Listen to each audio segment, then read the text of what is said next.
Rack and Fin Radio with Tom P. WPG Talk Radio 95.5. And a happy new year to all. Hey, you're inside Rack and Fin Radio with me, Tom P. Week of November 11th and 12th. We know in the parallel universe of Rack and Fin Radio when the season opens, indeed calls for a New Year celebration. What is happening now? But this morning, opening of the pheasant and the bobwhite quail season. Hey, go to page 55 in the digest for all the stocking numbers and dates. A lot of birds going out. It's going to be a little split-up schedule later on between the deer season.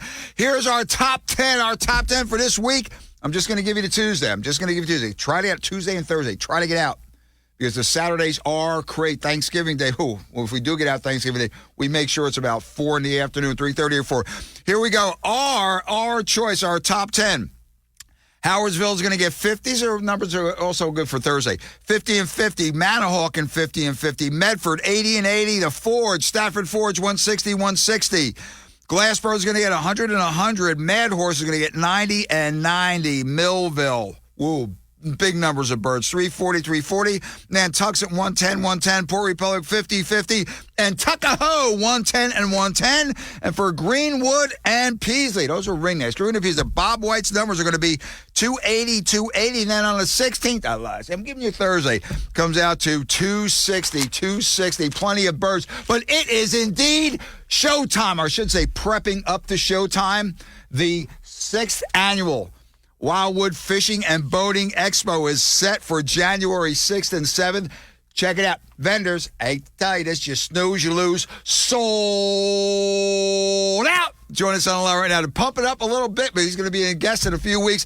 Live in the studio, Gerald Vessers, owner, promoter, CEO, head muckety-muck of the Wildwood Fishing and Boating Expo. Mr. Vessels, congratulations on another sellout performance, man. Tommy P, good morning, my man. Woo, you did it. You said you were going to do it, and you sold out. He added space, and boom, people were glomming it up like I do anchovy pizza. Jerry, tell us about it. What do you got? A couple of minutes. Go. Oh, man, Tommy P, we're 55 days away from the 6th Annual Fishing and Boating Expo, and we're pumped, man. January 6th and 7th, 2024, same great location in Wildwood, New Jersey, same free parking, same free seminars. This year we added a second Yeti giveaway, so we're giving away not one but 2 Yeti 65 Tundra coolers. Woo! Free with your paid entry. Tommy, we got 10 boat dealers on hand already. We're looking at over 100 boats. Finseeker, Viaggio, Battle Wagon boats, handcrafted fiberglass boats, Tidewater, Suzuki, Key West, Mercury, Aquasport, Bentley, Ranger tugs, Catalina sailboats, Wellcraft. Whoa. You got the Bentley pontoons or tritoons? Yes. Oh, that's my dream. That's my dream. Own a Bentley, man. Ew. Yeah. And Exactly. Jerry, we have a great cross-section. You have tackle dealers, manufacturers. You got it all. And you have the seminars. You have a kick-ass seminar schedule for 2 days. We've got great seminars scheduled. Our headlining seminars are Miss Jenny Ackerman from the Fisherman Magazine. Jenny is a superstar in the state of New Jersey, and she's taking over my role on Saturday with Jig and Fluke, which is going to be fantastic. Ooh, she's an animal, man. She is. She's with the Fisherman Magazine. Listen, she is a beauty. Don't get me wrong. By animal, I mean animalized, as in she goes after a project that's for the kill. Savage. Oh, yeah. She just had a great article in the Fisherman, too, on bucktailing. Yeah, she's tremendous, and that's what social media, you can look her up. She's got pictures up and down the coast. She's crushing fish. She does the video, too, for some of the videos for the Fisherman. Yes. Jenny is the whole package. So, Jerry, let's go into the hour. Listen, the Wildwood Convention Center, Expo Hall, whatever you call it. Jerry, gorgeous, and most important thing, too, the free parking. Gorgeous facility. Easy to reach. You got the parking. You have the thing well laid out. It's going to be a bang-bang win-win all around. We're 100% go time, Tommy, and the facility, as you know, it's Wildwood Convention Center, big state facility, plenty of parking, easy to get to, overlooks the ocean, floor-to-ceiling windows. It's a great venue just for anything, but it really fits the fishing and boating world to a T. So we're so excited about that. We expanded our floor space by over 30% because people wanted more boats. So we got more boats. We're inside the arena is 75,000 square feet. We've got that filled to the gills. the hallway leading into it. If people have been there before, you'll know what I'm talking about with the hallway. The hallway is packed with vendors again. So we're literally probably approaching the 90,000 square feet of space. Very impressive. Listen, so you got some. I'm hawking there because hey, listen. I created copper wire because I stretch a penny so far, and you get super deals there, Jared. Between the clothes and the tackle bucket, I was leaving there. I gained another 50 pounds just carrying stuff. Oh, it's fantastic. We have it. Everything from Mud Hen Brew Pub, which is one of our vendors, or one of our sponsors, I'm sorry. They're on scene with discount tickets, some swag, Sea Tow, Towboat, Sea Gear, House of Rods, Fisherman Magazine, Jetty Apparel is a new vendor this year. Next Level Marine, Chart House Marine, South Jersey Tournaments is another new vendor this year. Vessels, check it out. I was just driving. I was flying down or flying up Route 9. There used to be a gym. And then it was a Hackensack Meridian Big Health Center. Jetty's opening up a big place on Route 9 here, right by the race car driver's place in Mayetta or West Creek or whatever. Big facility. So they're really on expansion mode. But, Jerry, you banged them all across the board. Listen, mark your calendars, January 6th and 7th. Jerry, real fast before we let you go up against a hard break, give those hours. The hours are January 6th and 7th. January 6th is 9 a.m. to 5 p.m., January 7th is 9 a.m. to 2 p.m. It's $10 for adults, $3 for kids 6 to 13, and 5 and under are free. Listen, Jerry Vessels will be in the Rack and Fin Radio ESPN studios in a few weeks, and I'll be wearing my pink staff shirt. How's that, Jerry? I couldn't wear it last year because I look like a giant stuffed jumbo shrimp. Now it sort of fits normal. Oh, well, that's good, Tommy. We're on the right track. We're all going in the right direction. You take care, Jared. Catch you soon. By the way, how's that great family? FishingExpoWildwood.com. We'll go give that address, please. Go what? Our website is FishingExpoWildwood.com. Okay, real fast. How's that family? Everything good? Family is fantastic. I got another driver in the house, Tom, so I'm... Mod on. Oh, I know. Mod on. It's getting crazy. See you, Jared. Take care. See you, buddy. Thank you. It's going to be a great show. I just love I used to say I love the smaller shows, intimate contact, the whole bit, like the bands that go to the small venues. Man, he's got it. This is going to be a big event coming up. We're going to be talking deer and farmers with Wade Stein, president of Jersey State Federation of Sportsmen's Clubs. Be right back. Rack and Fin Radio. Happy New Year and happy Veterans Day. Veterans, we thank you. Be right back. Rack and Fin Radio. WPG Talk Radio 95.5. Rack and Fin Radio with Tom P. WPG Talk Radio 95.5. So what came first? I'd say this really started happening, I guess, back in the 80s when the deer population really burgeoned. The chicken or the egg, what came first? Trying to get permission from farmers. Farmers say no, except for some clubs, and farmers bitch and moan, rightfully so, about deer damage, fish and wildlife. Back then, fish game, as I used to call it, fish game and health fisheries, wasn't doing enough, whatever. Always the disconnect. Farmers need help harvesting deer, don't allow access. Then they get the farmers that, again, I've observed this over the years, and cue me if I'm wrong. I'm wrong before. There's nothing new there. My interpretation. Then you get the big money clubs up there. We lost a club up there in Huntington County years ago. Great little club. We cut wood for the lady, cleaned everything. Then I don't want to mention the name of the group, comes in waving huge, big money. Can you match it? No, we can't match that. We're only 12 people. You're gone. Then they came in. There's a lot of does there, especially only after the big bucks. Hey, that's what happens. These are the bone hunters, the big rackers. So again, the deer damage is still there because the does aren't contained. So what happens? There's angst between hunters and farmers. No two ways about it.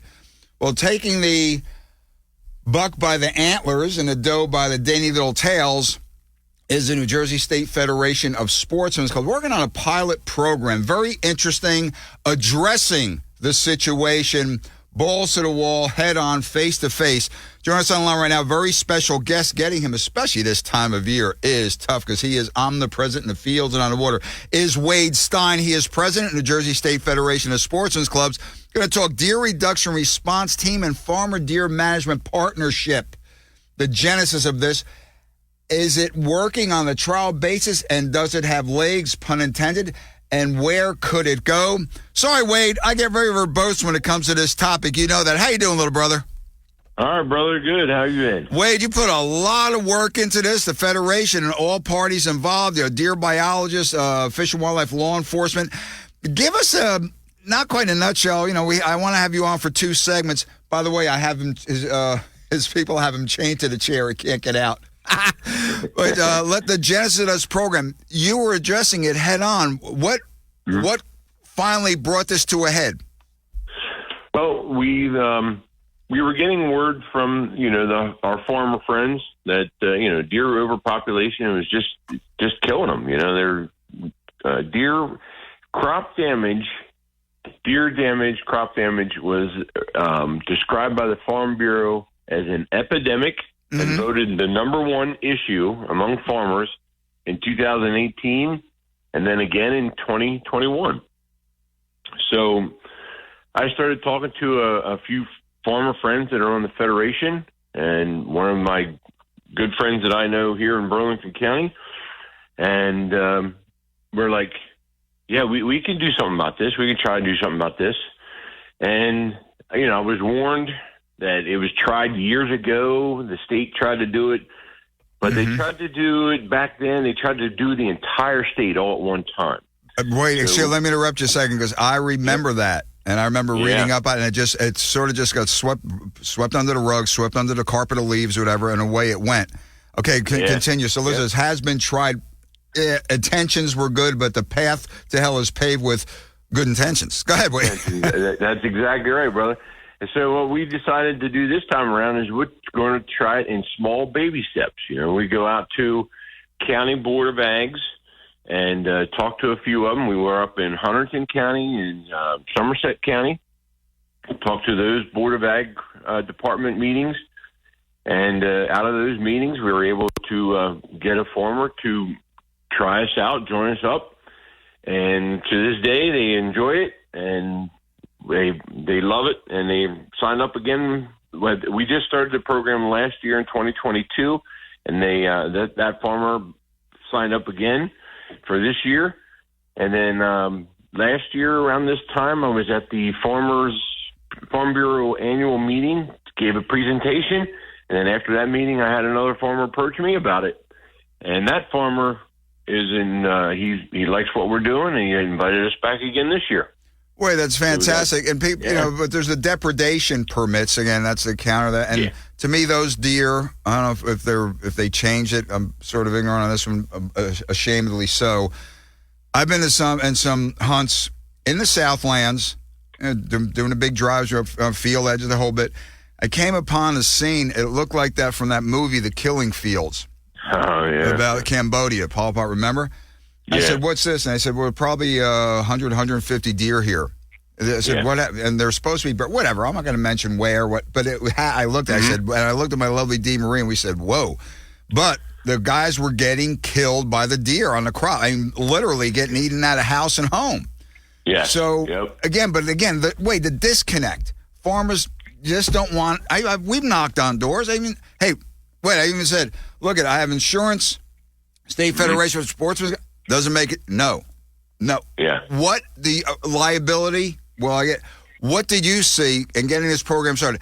Is that the main objection from the farmers, the insurance, or what is it? Strangers on their land, what? Yeah, kind of like that. When I went to the Deer Forum meeting in the South, just the other month, I had a guy tell me, he says, you got to look at it this way. A farmer's got to trust you enough and like you enough because they're inviting you into their home. Exactly right. Yeah. And I said, you know what? I understand that completely. So it's a matter of trust. So that's why we decided to, like I said, go with the small baby steps. Start out with a few farmers that trusted us enough, knew a couple of guys within the Federation, said, all right, let's give it a try and see what goes on. So that's why we're hoping that, by doing such a great job on the few farms that we have right now, that the word will spread amongst the farmers of people that they do trust already, and then they'll trust us even more to allow us into their living room, so to speak.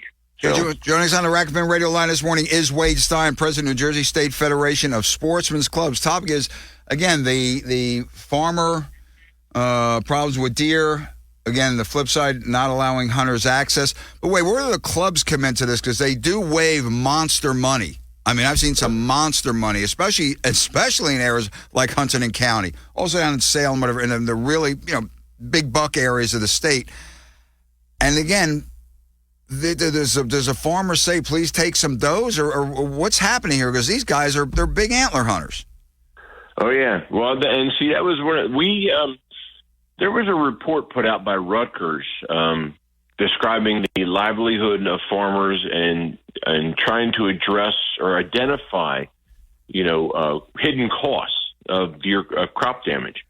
So in one of their opinions, farmers were saying, hunters don't take enough deer. They're all out there for the big bucks. They don't take enough does, so on and so forth. So that's why part of our program, if a farmer signs up for the first year, this is our stipulation, is it's does only for that first year, as long as the farmer agrees. If the farmer allows the hunters to hunt the bucks as well, that's okay too. Mm-hmm. And that's the thing about our program. The farmer is in charge of what happens. Wait, in the baby step scheme of things, do you see this plan eventually unfolding successful? Does it have to go through a fishing game council for adoption if it does work out, or is it just this can be going on for decades? No, it does not really have to go through Fish and Wildlife, because it's our organization making friends and handshake deals with the farmers, and it's a matter of trust. They have to trust us, we have to trust them, and we have to trust our own hunters to do what we're outlining in our program. Because honestly, from a rumor that I heard 2 years ago, that if the Department of Agriculture got a control of deer management in the state of New Jersey, they'd wipe out all the deer, because their livelihood depends on the reduction of deer. So that's why we took this step, and after we read that report from Rutgers, we're like, we need to do something to help our friends, because it's not good for us hunters to have all the deer going, but for the farmers, we need to help them out. Because honestly, there's a bumper sticker out there that says "No farm, no food." No food. You're right, yeah. Exactly, and I personally believe that myself 100%. Okay, listeners, we're up against a hard break. We have Wade Stein on the Rack and Fin Radio line, Deer Reduction Response Team and Farmer Deer Management Partnership, a pilot program going on, put up by the State Federation of Sportsmen's Clubs. Grab that cup, grab that rub. We'll be right back with Wade for another segment. WPG Talk Radio 95.5 FM and 1450 AM. South Jersey's talk station. Fox on Film. I'm Michelle Polino. In the Marvels, Carol Danvers, a.k.a. Captain Marvel, has reclaimed her identity from the tyrannical Kree and taken revenge on the supreme intelligence, but unintended consequences. See Carol shouldering the burden of a destabilized universe together with Kamala Khan, a.k.a. Miss Marvel, and Carol's estranged niece. The three join forces to save the universe. Also in theaters, Antonio Banderas stars in Journey to Bethlehem. This live-action Christmas musical weaves classic Christmas melodies into new pop songs in a music-infused retelling of the timeless story of Mary and Joseph and the birth of Jesus.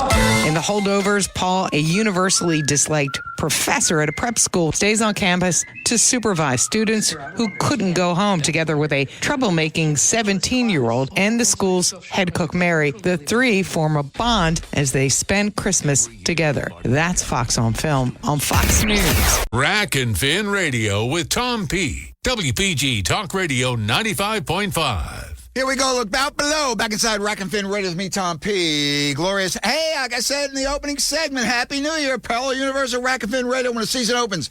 Indeed, cause for a New Year's celebration.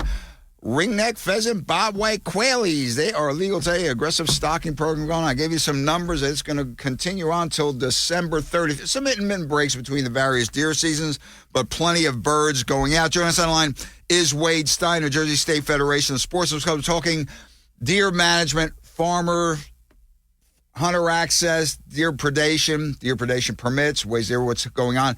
How can we improve relations with the farmer? Well, Wade, one thing I want to address, and you have to address okay, I'm the 800-pound elephant in the room, whatever you want to. Wait, there's some wise asses here. Get my drift? But yeah, I hear you. Well, what about the warts here? What about? I'm sure farmers has had experience because I've seen it once or twice in my travels around the great state of New Jersey, despite it being run by Democrats. I had to get that in, where farmers suffer damage, like a fence left open, some litter. I remember one guy says it's like they had target practice in my lower field. He let some guys on the small game hunt, and this was up on the Warren-Hunterdon border. Okay. And I'm sorry, the Sussex-Mars border up there. So again, years ago, He goes down there. He says there's broken clay burrs, shotgun shells, empty hulls, the whole bit. He says, and there you go. So I'm sure that's happened. That has to be the farmers have to be raising that problem.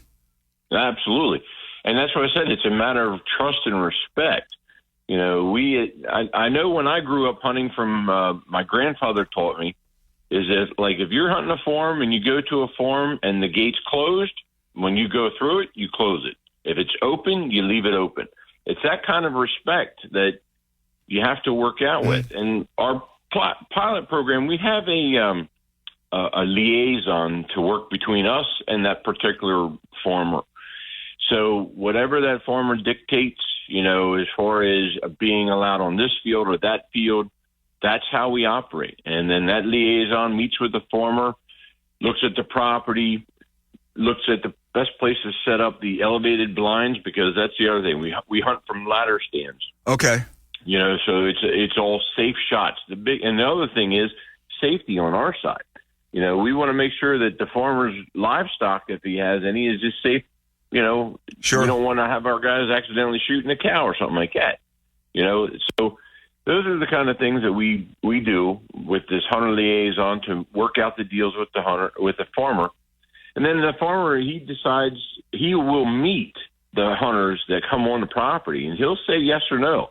He'll agree to having 10 guys or 5 guys or just one guy.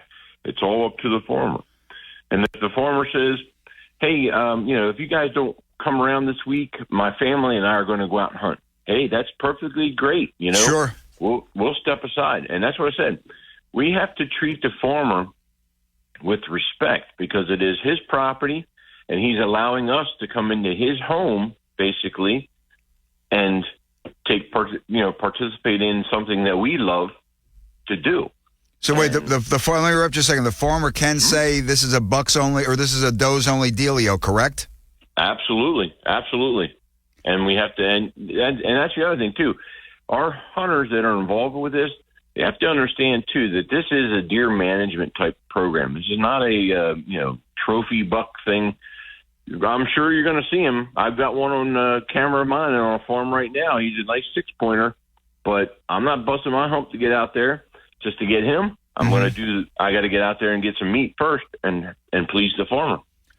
Wade, that's what we're doing. You're talking, except with the exception of Hudson. I know there's deer. There's deer in Hudson County. No two ways about it.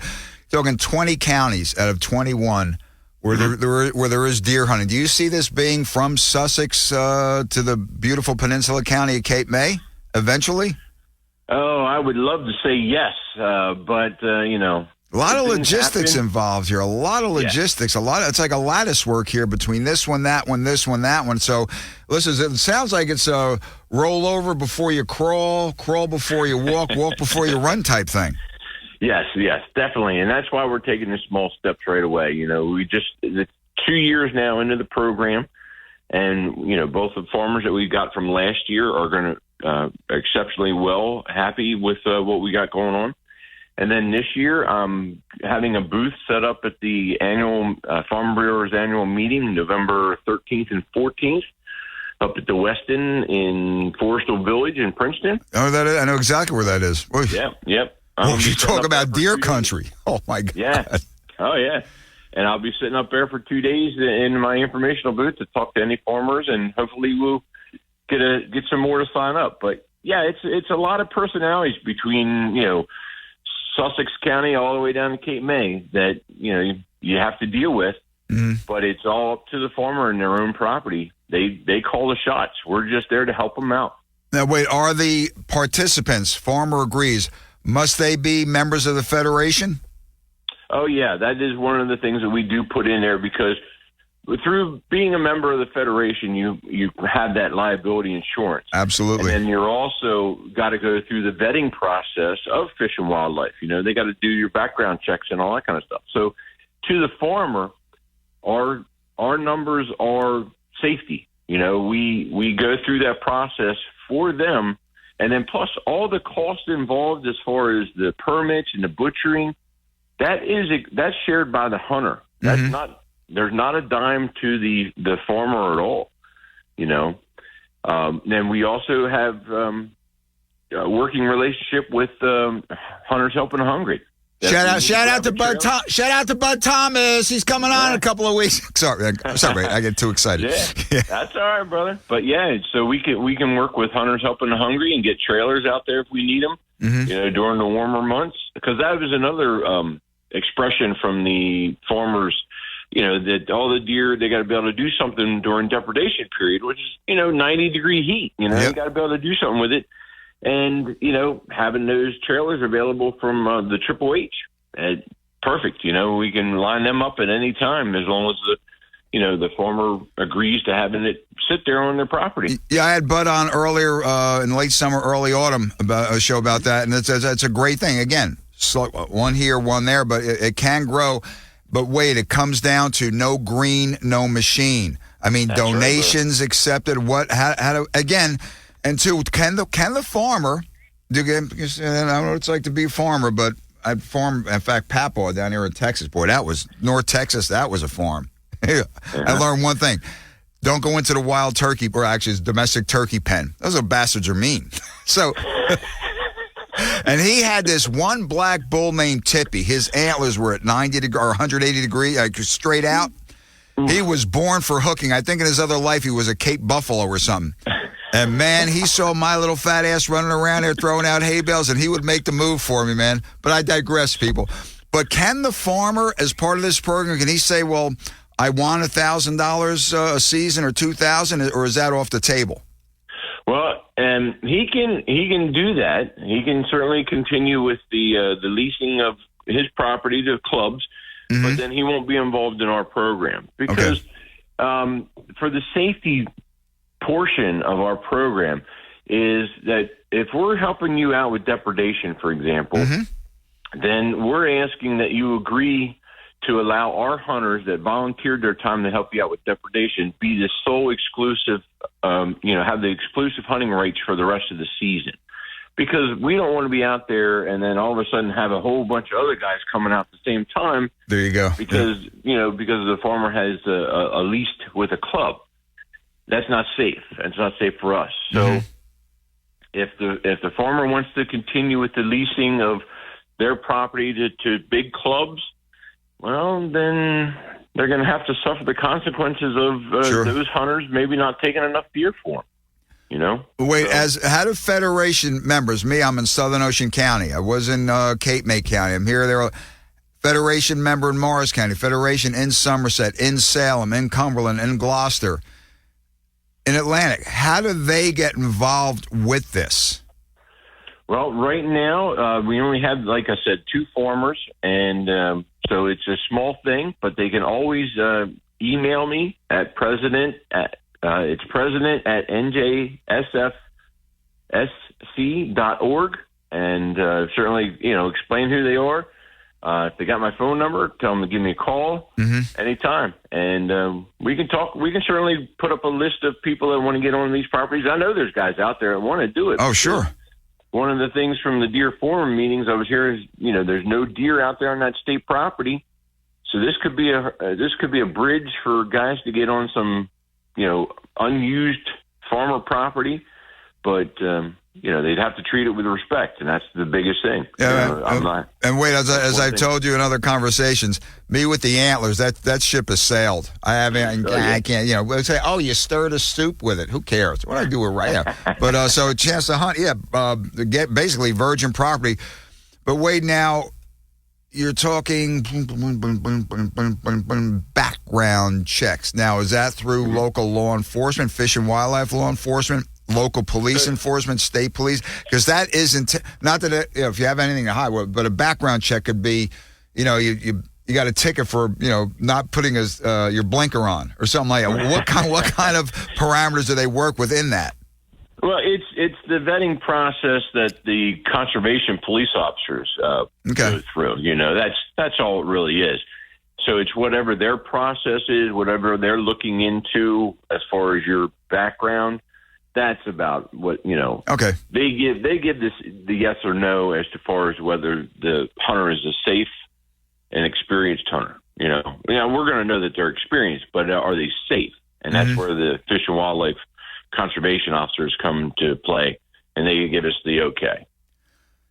But listen, it is out there. The program is in its infancy, but it's there. It's existing. Right. It's beyond the single cell stage, so to speak. So, Wade, great luck with this. But again, we shall see how it progresses. A farmer here, a farmer there, a farmer here, a farmer there. Again, if it snowballs to the point, you're going to have a whole team out there, no? Yeah. Oh yeah. Yeah, we're gonna. And believe me, I would enjoy that challenge because I want to see this. I want to see it work not only for our hunters but for our farmers as well. Because hey, we are the Garden State, are we not? Right. Exactly right. Oh wait, one last thing before we part ways here. Huh? Farmers, have you had some farmers that were interested, but let's see about it? Did you have farmers absolutely not, no way, no how, no shape, even though they didn't lease their property? Or are you noticing farmers hey, not a bad idea, let me think about it sincerely? I mean, is that, so there's possibilities out there? Oh, absolutely. Yeah. When we were in Somerset County last year, there was a farmer who asked me this serious question. Hey, what are you going to do if you run out of hunters? And I said, well, I seriously doubt we're going to run out of hunters because I have enough hunters that would want to be on these type properties for the sheer fact of it's virgin territory, like you said. Mm-hmm. But he said, what if you run out? I said, well, then, we'll form a list. We'll get the guys going. We'll figure something out. I said, but that's down the road. Let's hurdle. Let's get like 10 farmers in line before I worry about the shortage of hunters. Let's go with the baby steps. But he had very valid concerns. Sure. And again, there's feedback. That's great. And Wade, I'm familiar with Somerset County, intimately familiar. Branchburg, Somerville, Manville, that whole area of just North Branch. I fish up there in the Shannock. Crushed. Mowed down, paved over between commercial development and the McMansion estates that are going up. And it's right there along the North Branch of the road on Route 22 there. I said, I remember driving by a few years ago. We used to hunt rabbits here. We used to squirrel hunt over there. And now it's just and in between is an 80-acre patch of corn or a patch of soybeans or an orchard or something. And you say, but you look at it from the deer's end, it's a panacea. They are safer than all get out. That's it. And that's the other thing, too, is not only is our program involved with as far as firearms, but we also involve the crossbows where that 80-acre patch you just talked about, you can't really hunt with a firearm on that. But we get in there with bows, with archery season, archery equipment, and we take care of the problem. Well, Wade, the best of luck. Again, Wade, people want to find out more about this. Give a phone number, website, your email address again, please. Sure. You can email me at president@njsfsc.org or give our office line a call at 609-298-4170 or go to our website, the New Jersey State Federation of Sportsmen's Clubs. And it's njsfsc.org, and you can look us up and find all the information there to give us a holler as well. Hey, wait, don't you have a convention or something coming up pretty soon, bro? Oh, yeah. Yes, we do. Yep, March 1st and 2nd, 2024, up there in Plainsboro at the Crown Plaza of Princeton Conference Center. We're going to be hosting a Deer Classic and Skillful Angler Award. Great, there it is, yeah. Yeah, we're going to have the Deer Classic being presented during our convention. So it's a fun-filled 2 days. Come on up and see us. I go to these things, people, I eat and drink like a man on death row. Ray Spahn says, leave him over there in the corner. Okay, Wade, you take care, brother. Good luck. All right, brother. You too. Thanks, Tommy. Way long on that segment. Hey, it's a pilot program again. Roll over before you crawl, before you walk, before you run. It's beyond the single stage. Wish them luck. Okay, grab that cup, grab that Red Bull. We'll be right back. Rack and Fin Radio. Happy New Year. Pheasants and bobs on the loose. Only one talk station in South Jersey has an app that's focused exclusively on what's happening in Atlantic and Cape May counties. WPG Talk Radio 95.5. Don't fish through some generic app along with thousands of other stations. The WPG Talk Radio app brings you the latest South Jersey news and weather information, breaking news push notifications, and more. Download the WPG Talk Radio app today through WPGTalkRadio.com. Fox News, I'm Carmen Roberts. Another night of protests in New York City as thousands of pro-Palestinian demonstrators marched through Midtown streets and caused chaos around Grand Central Terminal. Iran's president, who's attending a summit in Saudi Arabia today on the war in Gaza, said the time for talk is over and that it is time for action, something Iranian-backed militia are already taking. Defense Secretary Lloyd Austin issued another warning to Iran. These attacks against our people must stop. If they don't stop, again, we're going to do what's necessary to protect our people. Fox's Jennifer Griffin reporting. And a federal appeals court orders Louisiana to finalize a new congressional map by January. The court ruled yesterday the current map violates or likely violates the Voting Rights Act, diluting the power of the state's black voters. America's listening to Fox News. Your WPG Atlantic City Electric AccuWeather forecast for South Jersey today. We start the weekend with plenty of sunshine with a high today 58. A clear star-studded sky for us tonight, and we're going down to 29. Sunny tomorrow, a little cooler, the high 50. And then staying sunny and nice on Monday, we're going up to 56. Plan with confidence. Visit AccuWeather.com. I'm AccuWeather's Rose Tamburino on WPG Talk Radio 95.5. Rack and Fin Radio with Tom P. WPG Talk Radio 95.5. Yeah, welcome back to Rack and Fin Radio with me, Tom P. Week of November 11th and 12th. Well, that striper body's going insane. I saw a lot of video this week. Again, all of it from the boats. Bunker, bass blowing up on Bunker, Acre. It looked like half a mile to a mile. Blitzes everywhere. And some in close along the beach, and a lot of guys on the jetties and the surf are starting to pick up fish. One tag here you really don't hear much about. I was fascinated with it up North Jersey, fascinated with it down South Jersey, as in the Cape, Atlantic, and don't see it much along the Central Coast. Bucktail and bass, vis-a-vis an incredible, if you know how to fish it effectively. The Smiling Bill. And the first couple of times I used it, I mean, this thing sucks. I can't catch anything with it. Was given a tutorial by the next guest on the Rack and Fin Radio line. He's been on many a time. Lure innovator, lure manufacturer, Stanley Gola. I call him, it depends on the species, but right now he's the Ayatollah of striper roller when it comes to fishing the Smiling Bill bucktail. And it is an incredibly effective striper bait, especially later in the fall. Stanley, thanks for joining us. I know you're jamming your work. Stan, the Smiling Bill across the board, one of the best, now that I know how to use it, one of the best jigs ever devised. Yes, indeed. It is. Been around for a long time, Tom. Now, Stanley, you're with SS. You've not perfected it. I guess you have your own stamp on it, your own techniques. The effectiveness of it. When did you first start using it? I mean, I'm sure your dad, the late, great Big Stosh Gola, gave you the lesson on it. That's a badass striper bait, man. Yes, yeah. I've been fishing them since I was, 8, 9 years old, bucktailing for stripers. It's been around a very, very long time. Stan, I noticed the majority of the anglers using it were either in the surf or especially on the jetties. Fishing this effectively, go into the design of it with the Smiling Bill, the face, because you have a full line of them. Color make a difference. What do you put on that hook? What kind of trailer? And then most importantly, the retrieve or retrieves to makes the bass go bat bleep. Go, Stanley. Well, when you're fishing any bucktail in the surf, what you need to do is you need to read your water and see which way it's sweeping. It's either it's going to sweep left to right or right to left 9 times out of 10. So obviously you want to cast in direction so you can work the bucktail in front of you and back away from you.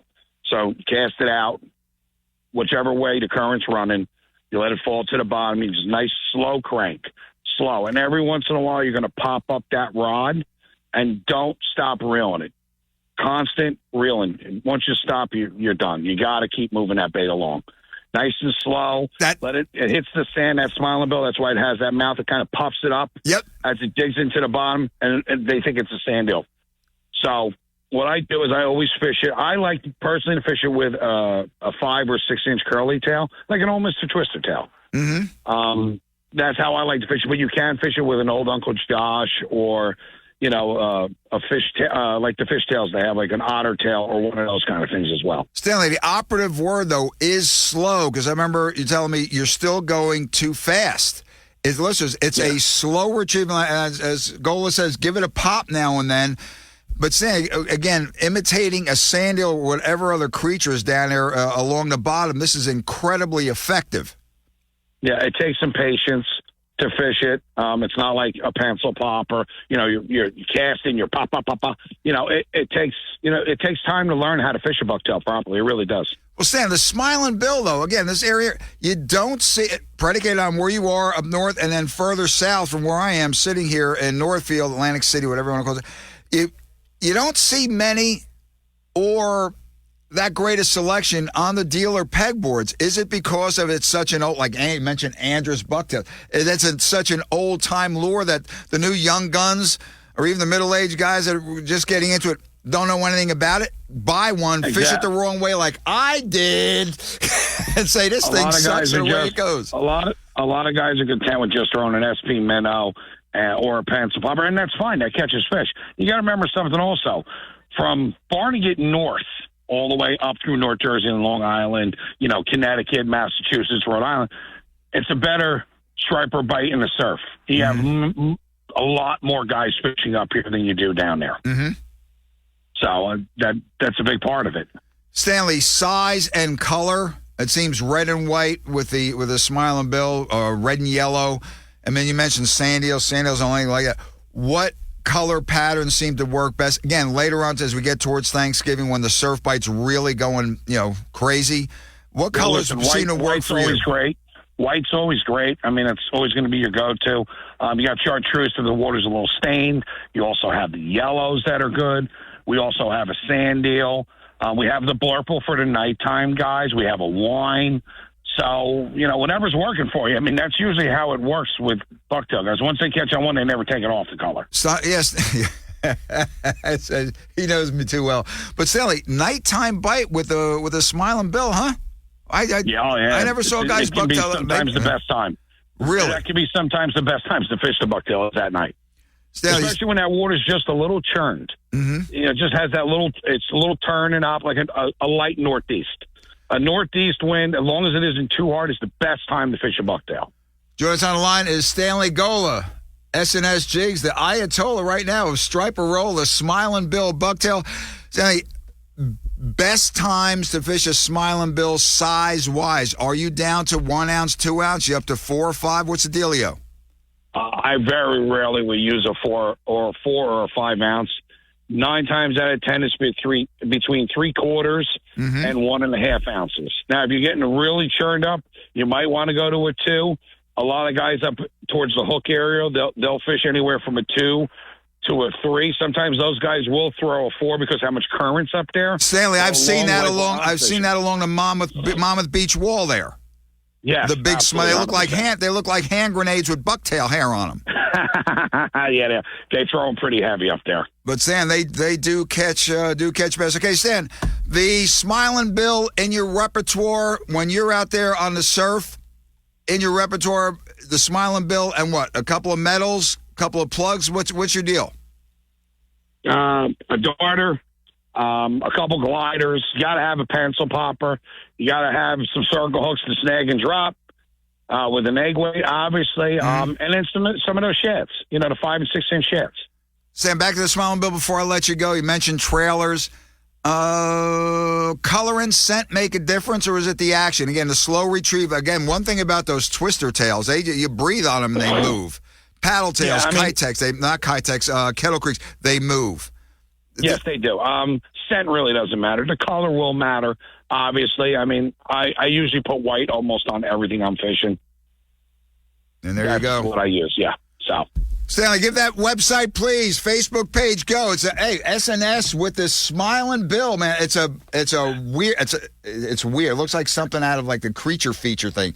This is just an ugly bucktail with a face on it. Devastatingly effective.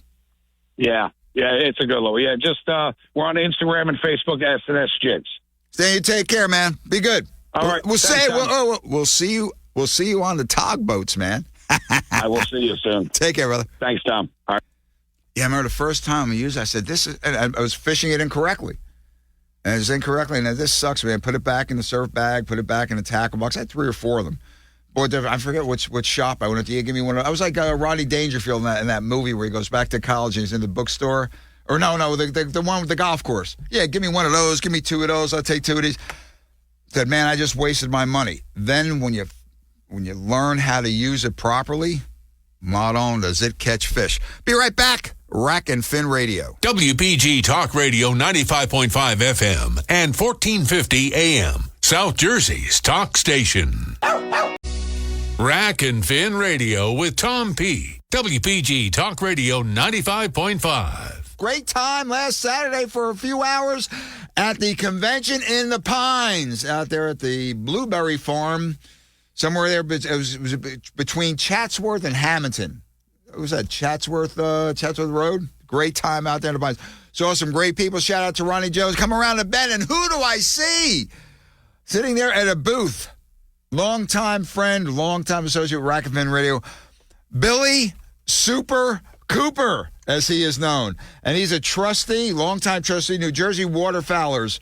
God, they've been around for 50 years, 50-something years. They have a great event coming up next week at the Super Cooper Red Wings Sporting Clays there in Suey's Landing Road in Port Republic. Join us on the line right now. First, it hasn't been on Rack and Fin in years, is Billy Cooper and his Labrador Destroyer Doodle Curly to talk about this event. Billy, how you doing, man? Good to see you again. I'm doing great, Tommy. Always a pleasure to see you. I came around the bed. I dropped my bag with my jigs and stuff in there, my trapping. So I said, "Well, it's Billy. I haven't seen him in so long." Oh, we've talked about so many things over the years. Yep. You do such a great job. I mean, the youth hunts and stuff. But now we're going to talk about the sporting clay shoots. Now, Bill, but before we get to that, though, but at the convention, I talked to a bunch of youngsters there that were in the youth pheasant hunt the week prior. They had a great time. Super job. Now, I know you've been involved with that for years. Super job there, Fish and Wildlife on that. The kids had a ball, Billy. Oh, I ran that program for 25 years. Yeah. And the state does such a good job with that program. And the Federation does a great job on feeding some of them lunches in the prospective areas, Austin Pink and Kyers Mills. It's a great time for everybody that shows up. Well, Billy, New Jersey Waterfowlers have done some great work. Didn't you guys just partner in a big project that was recently completed? Talk about that for a minute. Go. We have projects throughout New Jersey. We partner with Autobond on the Mannington Meadow project. Yeah. Oh, yeah, I know that. Yeah. We did Tuckahoe. We did the Patreka piece where it's dedicated to youth waterfowl hunting only. Only the kids can shoot there and handicapped veterans. We've done, the waterfowlers use all their money for conservation. We have a bunch of projects. We have Covine we partner with for wildflower and pollinator mix. We just don't do waterfowl. Wow, great. Wheeler Brader Westville, we do stuff for quail and pheasants. We've been to Middlesex County doing anywhere we can go. We've donated $40,000 to Canada to stay on the East Coast Flyway, so we develop our ducks and stuff. Most of all our projects are in New Jersey, except for 2.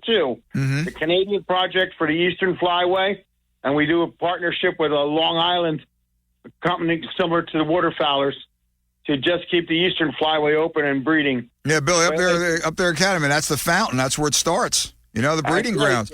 Okay, Billy, to the November 19th event there at Red Wing Sporting Clays. What a fun shoot, fun place. Billy, I understand it's $65, and that includes what? That includes your lunch, and we give away prizes. There's a trophy. It's a good time, good fellowship with other shooters. You know, it's a fun shoot. You don't have to be the best. Just come out and participate. Like I said, our money goes to great conservation projects. Mm-hmm. One of our big conservation projects right now is a wood duck nesting building box. We build the nesting boxes for wood ducks, and we do it through 2 seminars with our youth. It's the kids build the boxes. We make the kits, and we supervise them put together. We do it with Boy Scouts, Girl Scouts. That is youth great. Groups. That's great, Billy. Wow. If you're interested, just contact us. We'll get these kids going. We do memorial wood duck boxes in memory of loved ones that have passed. We put a little plaque on it, and we send you your GPS coordinates on where your duck box is. Wow. If you want to see it or if you want to put a trail camera to watch it. We have quite a few people that watch the wood duck nesting program. Wow. That's definitely something to see. Listeners, on the line is Billy Cooper. Billy, I call him very affectionately Billy Super Cooper, longtime acquaintance of Rack and Fin Radio, and the lovely Tom P. and Dee Marie. Lovely Dee Marie and Tom P. And his Labradoodle, badass bird dog, Labra Destroyer Doodle Curly. So, listeners, Sunday, November 19th, Red Wing Sporting Clays, 117 Suey's Landing Road in Port Republic. It's going to start, Billy, 8 a.m. You said that includes the $65, includes lunch and 100 rounds of clays, right? Yes, sir. And let's see. I'm trying to think of getting this schedule going crazy. Billy, people find out more about this. Give a website or Facebook page or something, man. You can go on Google search for South Jersey Waterfowlers. I'm not a big website fan. I know we got one, but I don't know exactly what it is. So it's South Jersey, part of New Jersey Waterfowlers, then, correct? New Jersey Waterfowlers or South Jersey Waterfowlers. Both of them should come up, but New Jersey Waterfowlers, we're all the same organization, so New Jersey Waterfowlers is the mother company. He puts it, Billy's a businessman, puts it that way. Okay, Mr. Cooper, God spare. See you next week, man. I look forward to it, Tommy. You have a great day, buddy. Listen to me. Do you have enough lunches? Because you know Tom P., brother. Yes, we have enough lunches, I promise. Take care, man. Thank you. Look forward to you. That'll do it for this weekend on Rack and Fin Radio. Again, God bless America and our troops. To the veterans, heartfelt thanks for your service. Veterans doing it now, enlisted, whatever, active, just keep America safe and keep America great. People, get out there and enjoy. Unwrap each day like a precious gift, man. I'll tell you, every day my feet hit the hardwood, it's a great day. Everything's happening, hunting, fishing. Be a part of it. Get the families involved. Again, God bless our veterans. See you next week. Rack and Fin Radio.